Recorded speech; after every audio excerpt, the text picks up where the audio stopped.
Bonjour à tous. Je vous invite à une lecture dans Lévitique, Lévitique à partir du chapitre 10, donc Lévitique chapitre 10 dans l'Ancien Testament. Et je vais lire à partir du verset 1 dans une version pour changer, la version Bible du Semeur.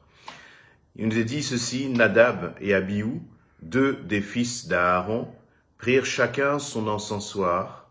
Ils mirent des braises incandescentes sur lesquelles ils répandirent de l'encens. Ils présentèrent ainsi à l'Éternel un feu profane qui ne correspondait pas à ce qui leur avait été ordonné. Alors une flamme jaillit de devant l'Éternel et les consuma. Ils périrent là devant l'Éternel. Moïse dit à Aaron: c'est bien ce que disait l'Éternel. Ma sainteté doit être respectée par ceux qui s'approchent de moi, et je manifesterai ma gloire aux yeux de tout le peuple. Aaron garda le silence. Moïse appela Michaël et Elsaphan, fils d'Ouziel, l'oncle d'Aaron. Il leur dit: venez, emportez de devant le sanctuaire à l'extérieur du camp ces hommes de votre parenté. Ils s'approchèrent et les emportèrent dans leurs tuniques à l'extérieur du camp, comme Moïse leur avait ordonné. Moïse dit ensuite à Aaron et à ses fils, Éléazar et Ithamar: ne vous défaites pas les cheveux, et ne vous déchirez pas les vêtements pour ne pas mourir à votre tour et attirer la colère de Dieu sur toute l'assemblée. Ce sont tous vos frères israélites qui pleureront ceux que l'Éternel a brûlés par le feu.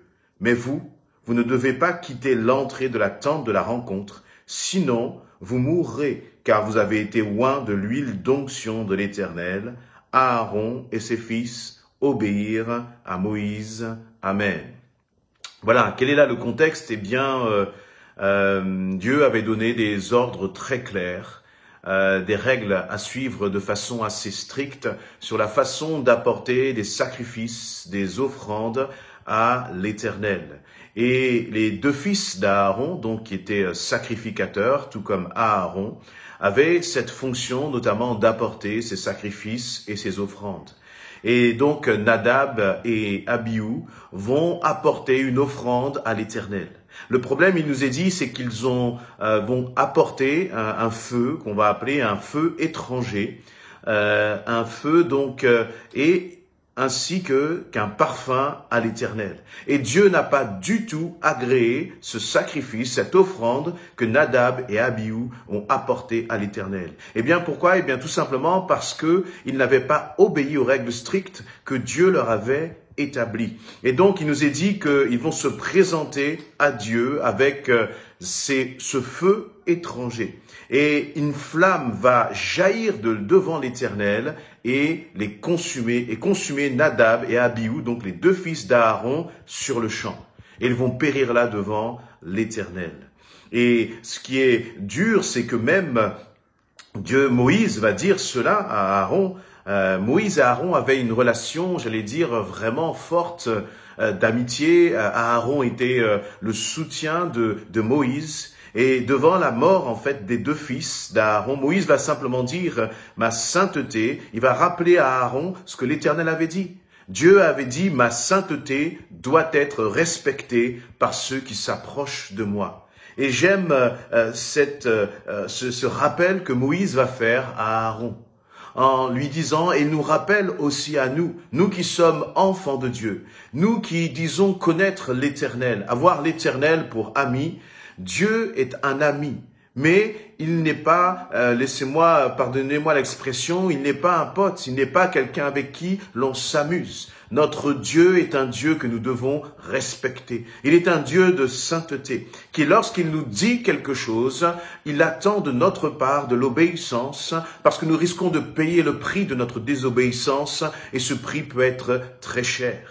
Voyez, et Nadab et Abihu en plus avaient une fonction, un rôle vraiment spécifique. Dieu leur avait donné des responsabilités. Plus le Seigneur te confie des responsabilités, peut-être à travers un appel, un ministère, un rôle autour de toi, et plus Dieu va avoir des attentes à ton égard. D'ailleurs, dans la parole, il nous est dit, soyez peu nombreux à enseigner, parce que c'est une grande responsabilité. On voit effectivement que là, sur Internet, beaucoup s'amuse, entre guillemets, à enseigner sans forcément réaliser le poids et la responsabilité que cela entraîne, non pas tellement aux yeux des hommes, mais devant l'Éternel. Et donc, Nadab et Abihu vont pécher. Ils vont désobéir à Dieu en essayant d'apporter à Dieu quelque chose qui est frelaté, quelque chose qui, je dirais, n'est pas fait dans la sainteté. Et pour cela, ils vont être sévèrement punis. Et Moïse va donc leur rappeler, ma sainteté doit être respectée. Mon frère, ma sœur, je t'engage vraiment à respecter Dieu dans ta vie de tous les jours. Voyez, ce n'est pas simplement que nous pouvons faire ce que nous voulons avec notre Dieu. Le Dieu de l'ancienne alliance, le Dieu de Nadab et Abihu, le Dieu d'Aaron et de Moïse, ce Dieu-là est immuable. Et c'est le même Dieu que nous, Église, nous servons encore. Nous ne pouvons pas nous amuser avec notre Dieu. Il n'est pas notre copain. Il est vraiment notre Père à qui nous devons manifester du respect. Et d'une certaine façon, une sorte de crainte. Est-ce que tu crains l'Éternel ou est-ce que tu crois que tu peux faire n'importe quoi et ce que tu veux avec ton Dieu? Nous ne pouvons pas tromper notre Dieu. Nous ne pouvons pas lui cacher quoi que ce soit. Nous ne pouvons pas être comme des hypocrites qui allons le prier, mais ce que Dieu demande, c'est de l'authenticité, de la vérité, de la sincérité dans notre relation avec lui. Dieu ne te demande pas d'être parfait, mais il te demande d'être dans la vérité. Et vous voyez, on ne peut rien dissimuler à notre Dieu. Ce que Nadab et Abihu étaient en train de faire, peut-être que personne ne l'avait vu. Ce feu étranger, ce feu fabriqué par les hommes, ce feu qui représente un peu cette image de la chair, de tout ce que nous pouvons faire par nous-mêmes, mais que Dieu n'agrée pas, eh bien, Dieu l'a totalement rejeté. Dieu n'a pas besoin que tu agisses par toi-même pour essayer de régler tes situations. Peut-être que dans ton célibat, tu cherches tes propres solutions. Dans ta vie de couple, tu cherches tes propres solutions. Dans la vie de l'Église, dans ton rôle dans l'Église, tu cherches à mettre en place tes propres solutions. Dieu te dit qu'il n'en veut pas. Ce qu'il veut, c'est que toi, tu puisses te soumettre à sa volonté. Dieu est un Dieu saint et dit, ma sainteté doit être respectée. Et là, c'est une image aussi que nous ne pouvons pas nous approcher de notre Dieu n'importe comment. Nous ne pouvons pas simplement mettre nos genoux à terre et commencer à crier à Dieu n'importe comment et de n'importe quelle façon si notre vie n'est pas en règle devant lui. La première chose à faire, c'est que nous avons besoin de réaliser que notre Dieu, le Dieu que nous louons, le Dieu que nous désirons adorer, eh bien, est un Dieu saint. Et que nous avons besoin de vivre et de marcher dans la sainteté, afin que sa gloire soit manifestée à travers ta vie. Tu ne peux pas avoir une façade devant les hommes et faire des choses que Dieu réprouve totalement, parce que, eh bien, cela coupe totalement ta relation avec Dieu.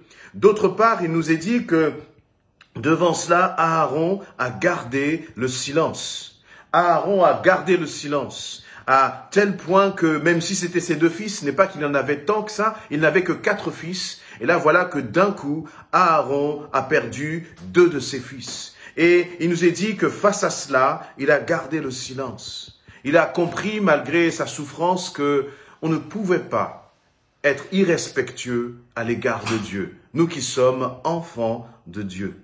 Ensuite, eh bien, il nous est dit que Moïse va demander aux 2 autres frères, Éléazar et Ithamar, il va leur dire, eh bien, ne pleurez même pas sur vos frères. Voyez, ce sont les autres qui pleureront pour eux. Mais vous ne devez pas quitter la tente de la rencontre. Sinon, vous mourrez. Vous imaginez à Aaron ce qu'il a pu ressentir dans son cœur? Il venait de perdre ses 2 fils parce que ses 2 fils n'avaient pas obéi strictement à ce que l'Éternel leur avait dit. Et maintenant, voilà que Moïse va chercher les 2 autres fils, les 2 derniers fils d'Aaron, pour leur dire, vous maintenant, restez devant la tente de l'alliance, devant la tente d'assignation. Et il leur rappelle, si vous quittez cette tente, vous aussi, vous mourrez. Je crois que c'est vraiment un appel à prendre très au sérieux notre relation avec notre Dieu. C'est un rappel à prendre avec beaucoup de respect, beaucoup d'attention, notre relation avec notre Dieu. Ce n'est pas une question de religion, de tradition, ou j'allais dire même de vie d'église. Ce n'est pas seulement une question d'assister à des réunions, qu'elles soient physiques ou qu'elles soient en ligne. Ce n'est pas du tout cela. C'est une question d'être dans la sainteté, d'être respectueux dans la relation que tu as avec ton Dieu, de ne pas prendre cela à la légère. Dieu n'est pas un Dieu gentil, il est un Dieu plein d'amour, mais aussi un Dieu juste et saint. Vous voyez, et chacun de nous, nous avons à apprendre à marcher dans la sainteté de notre Dieu. Mets ta vie en règle devant le Seigneur, qui que tu sois. Mets ta vie en règle devant le Seigneur. Et le Seigneur va se glorifier à travers toi. Mais vous voyez, nous ne pouvons pas prendre les choses à la légère.